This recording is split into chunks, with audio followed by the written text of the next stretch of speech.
నమస్కారం, ఓటెన్ TV news కు స్వాగతం.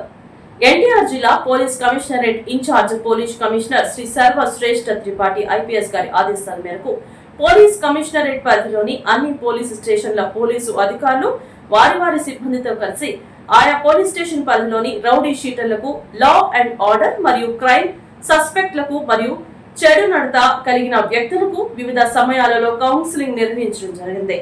ఈ సందర్భంగా అధికారులు మాట్లాడుతూ ప్రతి ఒక్కరూ ఎలాంటి నేరాలకు పాల్పడకుండా నేర వృత్తిని మాని మంచి నడవడికతో సత్ప్రవర్తనతో మెలగాలని, ఎటువంటి అసాంఘిక కార్యక్రమాల్లో పాల్గొనడం చేయరాదని, ఎవరైనా చట్ట వ్యతిరేక కార్యకలాపాలకు పాల్పడిన వారిపై చట్ట ప్రకారం కఠిన చర్యలు తీసుకోవడం జరుగుతుందని, అంతేకాకుండా గంజాయి మరియు ఇతర మత్తు పదార్థాల వినియోగం, అక్రమ రవాణా చేయకుండా సత్ప్రవర్తన మార్గంలో నడవాలని, ప్రతి ఒక్కరూ చెడు వ్యసనాలను దూరం చేసుకుని మంచి ప్రవర్తనతో మెలగాలని సూచించారు.